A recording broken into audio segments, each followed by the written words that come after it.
Pietro Maso, che nel 1991 massacrò i genitori a Montecchio di Crosara, scoppia in lacrime durante l'intervista a Maurizio Costanzo. Sul web l'indignazione della gente tra rabbia e insulti.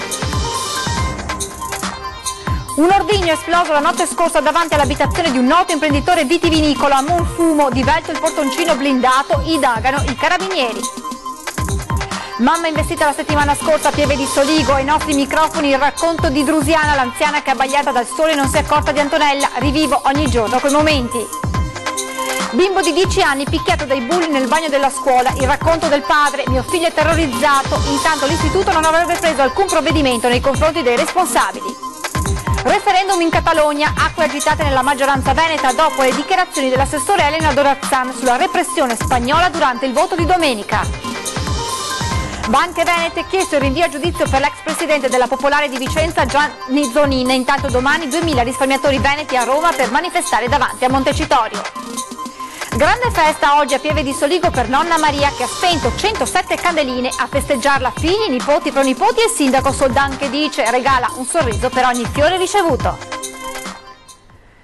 Telespettatori di Antenna 3, buonasera e ben ritrovate con l'edizione veneta dei nostri telegiornali. Lo avete sentito anche dai titoli, in primo piano il diluvio di polemiche e l'indignazione che si leva dal Veneto, ma non solo, per l'intervista a Pietro Maso, il killer che uccise nel 91 i genitori nel Veronese.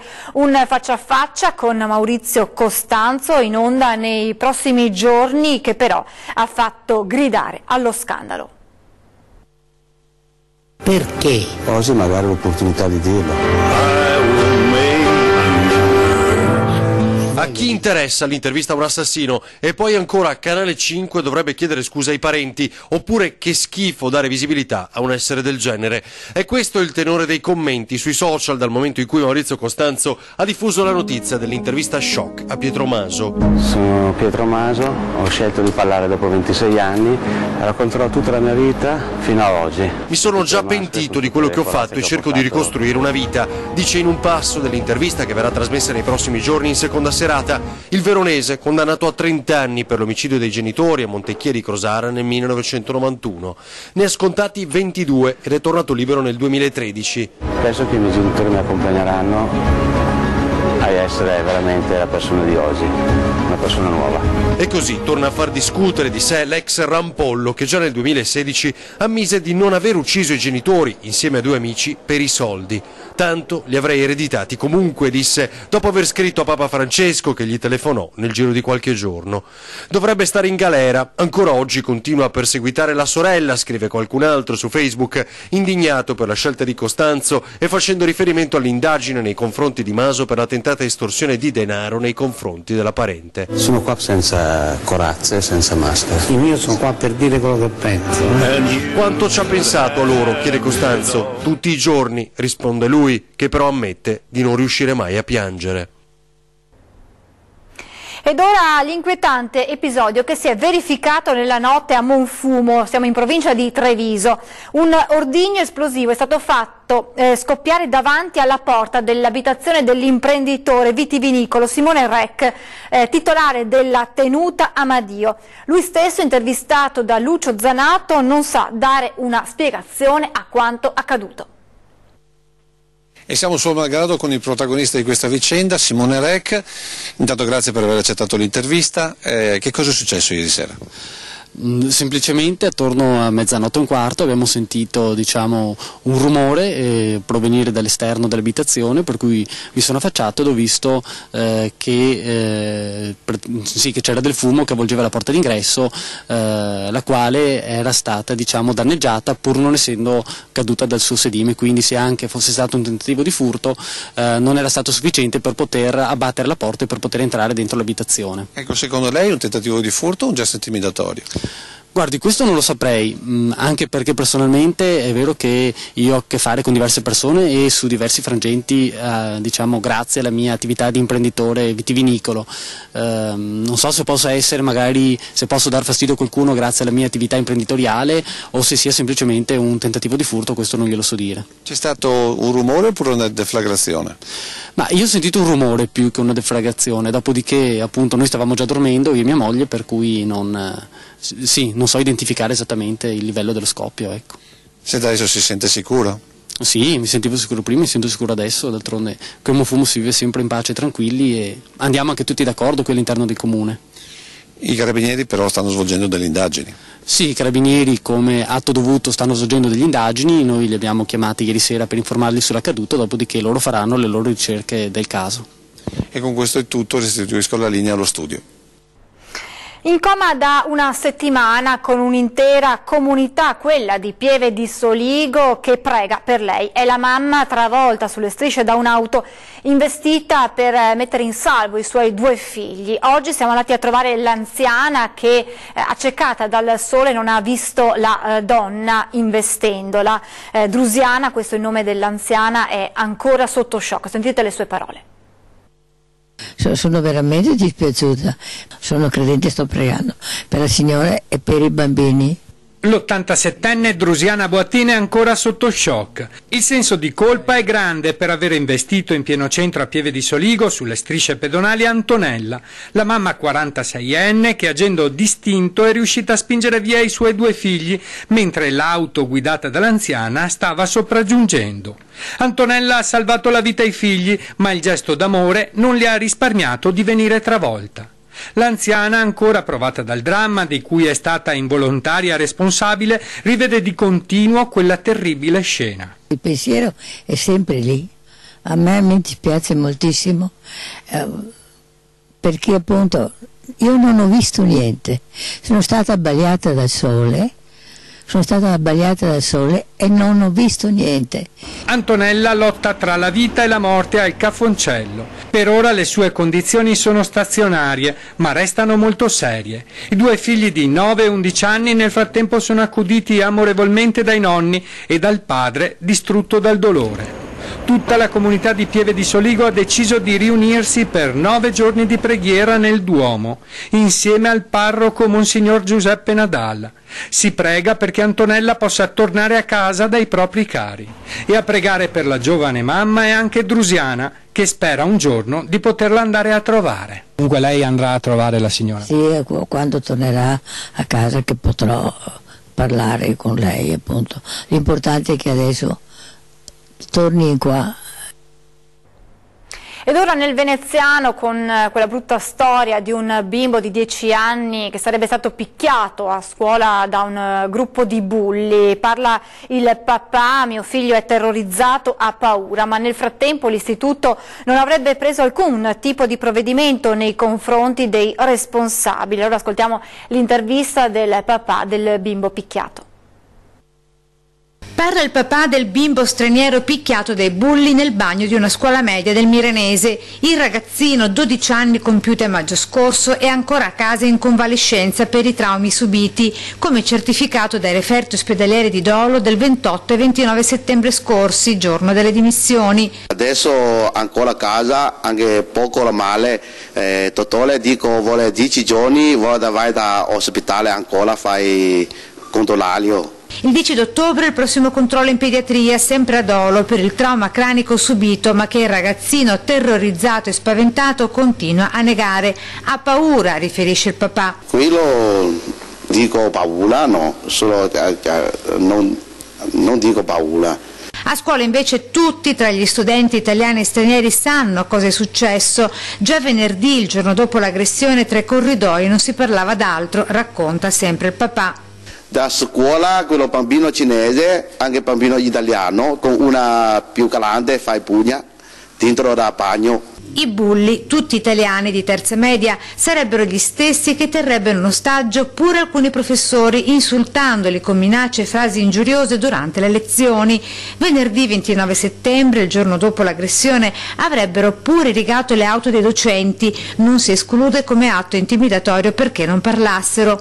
Un istituto insomma in balia di un assordante silenzio che poco sembra adattarsi a questo nord produttivo e laborioso. Del resto, incalza il papà del bimbo picchiato, la scuola non ci ha mai chiamati per chiederci come stesse il nostro figlio, né per farci le scuse per quanto accaduto. Unica telefonata ieri pomeriggio per avere le copie dei certificati dell'ospedale. Coincidenza vuole, richiesta inoltrata dopo la nostra visita alla scuola. Ed ora la politica, acque agitate nella maggioranza veneta dopo le dichiarazioni dell'assessore Elena Donazzan sulla repressione spagnola durante il referendum di domenica in Catalogna. Scontro tra alleati del centrodestra in regione. La Lega va all'attacco dell'assessore regionale Elena Donazzan, unica ad aver preso le parti del governo di Madrid dopo il voto in Catalogna. Avrebbero dovuto arrestare il presidente catalano, ha dichiarato la forzista bassanese, l'eversione separatista va repressa. Non ha tardato a criticare aspramente l'alleato Nicola Finco, capogruppo della Lega in regione. Non condivido nulla di quanto ha detto la Donazzan, sappiamo che la sua linea politica è fascista, ma giustificare la violenza in questo modo è una follia. Dello stesso tenore la reazione dell'assessore regionale leghista Roberto Marcato. Non esiste che alla voglia di esprimersi di un popolo si risponda con manganelli e pallottole. Giusta la repressione? Io non sono affatto d'accordo. Ancora più duro il commento di Roberto Agirmo di Indipendenza Noi Veneto. La signora Donazzan forse dimentica la parola democrazia, che ha una desinenza ben precisa. Democrazia vuole arrivare da demos e kratia, ovvero sia potere al popolo. Evidentemente ha dimenticato che il popolo ha il potere anche di dire le sue opinioni, di dare le sue opinioni. Nel momento in cui va a avvallare da parte dello Stato spagnolo l'uso della violenza, perché così ha fatto, nella sua dichiarazione ha avvallato l'uso del manganello. A me risulta che questo qui sia una forma di, se volete chiamarla fascismo, se volete chiamarla comunismo, che tanto non sono molto distanti gli uni dagli altri onestamente. Intanto si continua a parlare di autonomia in vista del 22 ottobre e secondo l'Emilia Romagna c'è un'altra strada per ottenere l'autonomia. Infatti la Regione ha chiesto puntualmente quali competenze vorrebbe in un documento condiviso con le parti sociali. Questo plebiscito, dice il presidente emiliano, servirà a Zaia e Maroni per fare altro? Se chiedi tutte e 22 le competenze e chiede, come ho letto da Roberto, da Maroni, 25 circa miliardi di euro, che sarebbe l'intero bilancio, mi pare, circa la Regione, qui si avvicina più alla secessione fiscale che alla richiesta di autonomia. L'autonomia secondo l'Emilia Romagna, la regione concorrente in questo momento sul percorso iniziato da Veneto e Lombardia, che andranno al voto il prossimo 22 ottobre, ma che viene citata a modello da certa parte del centro-sinistra, ha scelto una strada diversa. Qualche dubbio, se permette, a pochi mesi dalle elezioni politiche avviene che sia una scelta legittima di tentativo di consultazione plebiscitaria per provare a ottenere qualcosa che, come dire, venga speso su altri tavoli, non tanto su quelli di richiesta di autonomia. Nessun voto in Emilia, dunque, anche perché avrei dovuto spiegare ai miei cittadini perché toglievo dal bilancio 40 milioni di euro necessari alle elezioni. Invece, dice Bonaccini, abbiamo puntualmente indicato le competenze per cui chiediamo maggiore autonomia secondo quanto prevede la Costituzione. Mi accomuna l'idea che sia giunto il tempo in questo Paese che chi è virtuoso possa avere delle premialità, però vanno indicate, secondo noi, le competenze che tu richiedi, che non possono essere tutte, devi indicare attraverso quelle quale possibile accordo col governo ricevi, perché, ripeto, poi in ultima istanza serve una legge approvata dal Parlamento. Ci provò la Lombardia di Formigoni, eppure fu poi il governo Berlusconi a fermare l'iter di autonomia. Perché dunque oggi succede questo? Si domanda Bonaccini ieri a Vicenza, senza dimenticare, dice, che alla fine servirà una legge del Parlamento a maggioranza assoluta. Il suo documento, approvato dalle parti sociali, è in discussione proprio oggi a Roma. Va fatto in un'ottica di un Paese che sia però solidale, e cioè che veda i territori più ricchi o più produttivi che non perdano di vista il senso di contributo a un Paese che, se cresce tutto insieme, crescerà meglio e più velocemente. Ed ora a Padova con il botta e risposta tra opposizione e maggioranza sul tram. La minoranza vuole avviare la raccolta firme e queste dovranno però essere autenticate dal sindaco. La via del referendum per far decidere ai cittadini se vogliono o no le nuove linee del tram è l'unica percorribile per l'opposizione in Consiglio Comunale, che vuole avviare una raccolta firme per chiederlo. Firme che per essere valide però dovranno essere autenticate, un procedimento per cui serve l'autorizzazione del sindaco. Nella totale assenza di idee e di programmi di questa amministrazione, l'unica cosa di rilievo è la panzana colossale del tram in via Crescini e via Forcellini. È per questo che abbiamo promosso nell'opinione pubblica l'avvio di un referendum consultivo cittadino secondo le regole appunto che sono stabilite dallo Statuto. Per far questo dobbiamo autenticare 5.000 firme. Giordani però sembra proprio non voler dare l'ok al referendum. A me non interessa il referendum, io sono stato eletto, io porto avanti un programma politico, nel programma politico c'era scritto in maniera chiara e vado avanti per la mia strada. Questo non toglie nulla che io non ho ragioni con i cittadini sui percorsi, su come fare, per quanto fare. Io parlerò con tutti, ma fare il referendum su questa cosa non ha significato per me, perché faceva parte del mandato politico. Intanto anche i cittadini però si stanno mobilitando, in particolare commercianti e residenti di via Facciolati, la via che nella nuova ipotesi di percorso dovrebbe essere attraversata dal tram e diventare a senso unico. Loro sono assolutamente contrari e molto preoccupati. Cosa accadrà nelle stanze di Palazzo Moroni? Lo scontro politico terrà in considerazione almeno per una volta la volontà dei padovani? Ed ora Banche Venete, la Procura di Vicenza ha chiesto oggi il rinvio a giudizio per l'ex presidente Gianni Zonin e per altri 6 ex dirigenti della Banca Popolare di Vicenza al termine dell'inchiesta. Sono indagati per ostacolo all'attività di vigilanza, aggiotaggio e falso in prospetto. Per i primi 2 reati viene chiamata in causa anche la banca in liquidazione, indagata in base alla legge sulla responsabilità amministrativa degli enti. Intanto domani 2000 veneti saranno a Roma per un nuovo sit-in davanti a Montecitorio, sit-in di protesta contro quanto accaduto appunto nelle popolari venete, ma anche per chiedere nuovi urgenti interventi da parte del governo. Che si sono dati appuntamento a Roma davanti alla sede di Montecitorio per una nuova grande mobilitazione di protesta che coinvolgerà anche i risparmiatori frodati da tutta Italia. Dalla nostra regione oltre 2000 in partenza in rappresentanza delle 40 associazioni degli ingannati dalle banche venete ed emerge una nuova duplice beffa. La prima, il pericolo della cosiddetta revocatoria con i 79.500 veneti che hanno transato e che ora per effetto della procedura concorsuale rischiano di dover restituire i soldi avuti perché poi la somma ottenuta venga spalmata tra i creditori in cima alla lista fallimentare. La seconda beffa riguarda ben 1 migliaio di obbligazionisti veneti che si ritrovano a non avere i requisiti per fare la domanda per ricorrere al fondo che li possa risarcire. I requisiti sono quelli che hanno creato un ostacolo, sono quelli di aver acquistato le obbligazioni prima del giugno 2014 e l'altro è il reddito di 35.000 all'anno, 35.000 euro all'anno, e il terzo requisito importante è di aver fatto il contratto con la banca e non aver fatto il contratto attraverso un'altra banca. Questi 3 requisiti a nostro avviso sono illegittimi perché il problema fondamentale è io ho diritto al rimborso perché ho comprato un'obbligazione che è diventata a rischio senza che fossi adeguatamente informato di questo cambio di regime avvenuto appunto con la pubblicazione sulla Gazzetta Ufficiale nel giugno del 2014.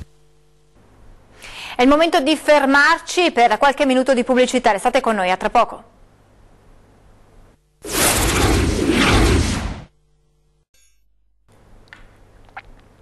Di nuovo in diretta con l'edizione del Veneto dei nostri telegiornali, andiamo a Vicenza con un altro parco cittadino ormai che fa discutere da tempo, è Campomarzo, teatro della violenza sessuale ai danni di una 14enne, dopo l'esercito c'è chi punta all'attivazione delle sentinelle della sicurezza.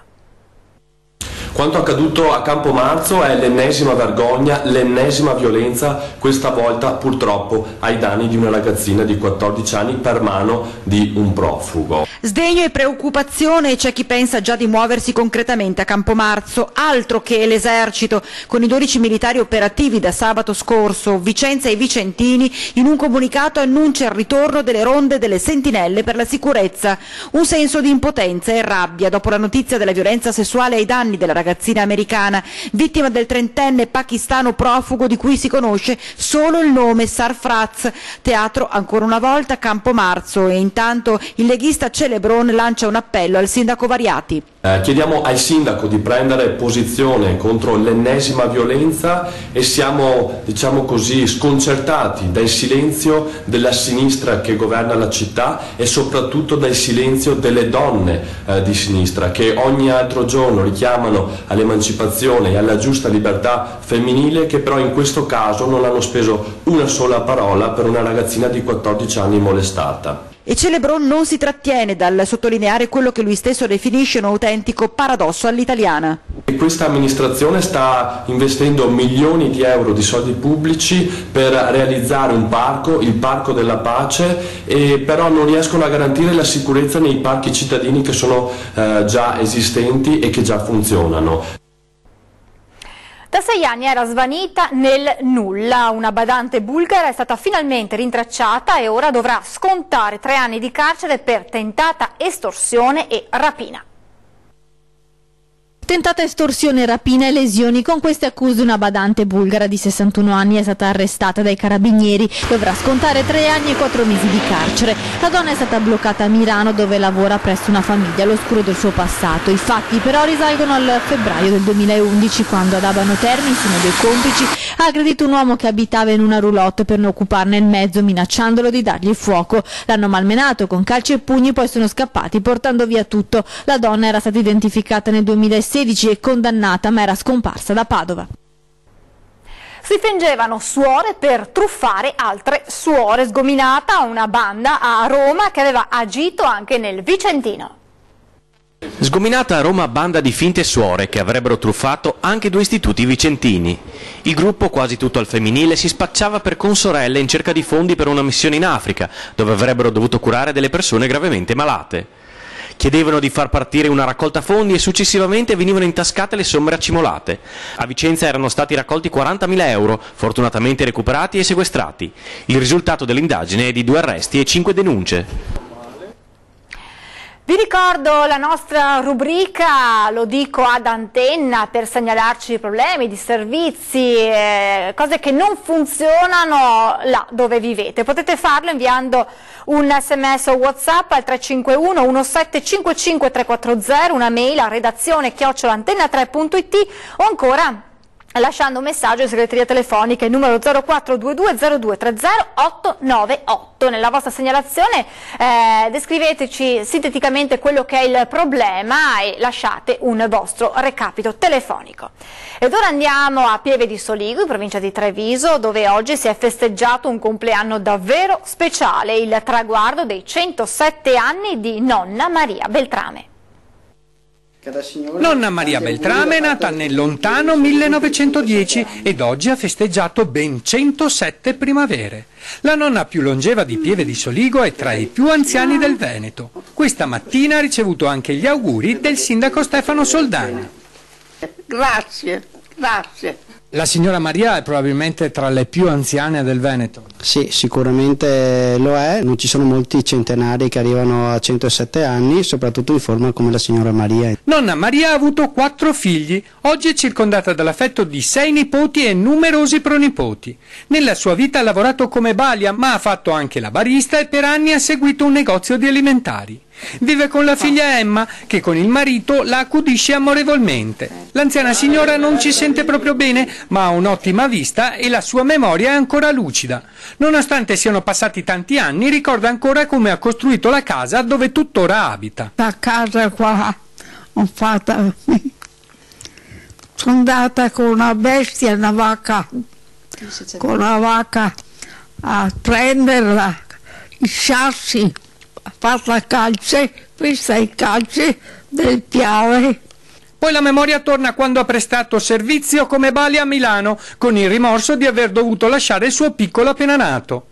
Ho dovuto lasciarlo a casa per poter guadagnare e mio marito era in prigionia. I ricordi poi tornano alla guerra, quando Maria è stata involontariamente protagonista di 2 conflitti mondiali. Ero bambina, mi prendeva e mi metteva sulla tavola in piede e rideva. E dopo loro beveva, si imbriagava, perdeva qualche soldino e mia mattina devi cercarlo. Saggia e attenta, Maria riesce ancora a mangiare senza assistenza e anche se in passato ha avuto una vita dura, sa essere ancora spiritosa.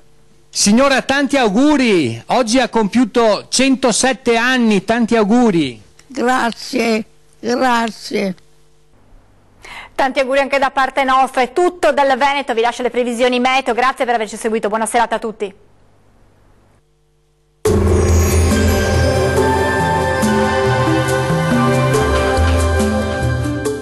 Termoidraulica Susin. Se compri una caldaia, in omaggio il condizionatore. Termoidraulica Susin a 0 branco.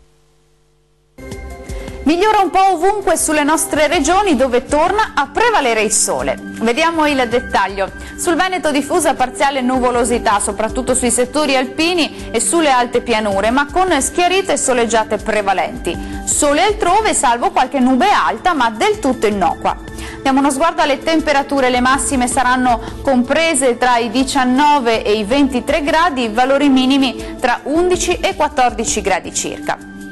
Spostiamoci ora a vedere che tempo farà sul Friuli Venezia Giulia. Anche qui il tempo sarà buono, il cielo sarà poco o parzialmente nuvoloso un po' ovunque con schiarite soleggiate prevalenti. Temperature massime che risultano essere in leggero aumento, comprese tra 20 e 22 gradi, minime più o meno stazionarie sui 10-15 gradi circa. Raggiungiamo infine il Trentino Alto Adige, anche qui ampio soleggiamento. Va evidenziata tuttavia qualche nebbia o foschia mattutina sui settori nord-orientali del Trentino. Temperature massime intorno ai 21-22 gradi, minime sui 9-10 gradi circa. Il mare sarà generalmente poco mosso, i venti moderati da nord-est. Dal meteo di Antenna 3 per ora è tutto, grazie per l'attenzione e arrivederci al prossimo aggiornamento.